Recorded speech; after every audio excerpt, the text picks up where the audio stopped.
And now, WZDX Sports with Mo Carter.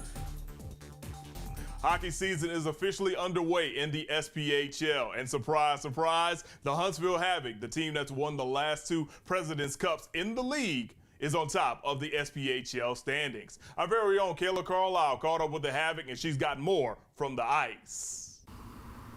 With it being such a unique year for sports, many teams are working on adapting to the new dynamic that comes from playing during a pandemic.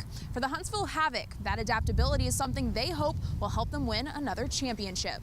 But before they can think about any postseason runs, the Havoc are taking the season 1 week at a time. Since the pandemic is causing so many last-minute changes, the team has to focus on being game ready at any moment. You know, the one player that's probably stood out for us is Jason Pulaski. You know, with Max, not being able to play a few games, Jason's come in and played extremely well, and I think that bodes well for us having two really good goaltenders. And that's something each player on the team has learned from. Coach Detulleo says this week was the first week he's had his full team back in practice since the start of training camp.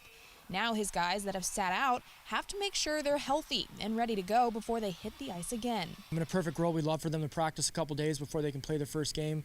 Schedule isn't necessarily going to allow that, but the dialogue is there where, they're not expected to play until they're ready to play, and, when they're comfortable to get back. Our priority is always going to be the player and making sure they're safe, and we're doing things, keeping them in mind. And while COVID cases continue to rise, the rest of the season starts to come into question. But Detulleo says those concerns are wasted thoughts, and his team is ready to finish what they couldn't last season.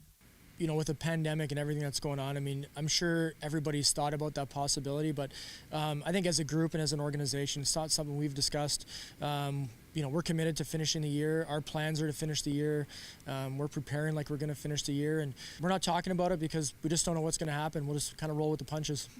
And now, after a quick schedule change this afternoon, the Havoc will be traveling down to Birmingham both Friday and Saturday to take on the Bulls. In Huntsville, I'm Kayla Carlisle, WZDX Sports.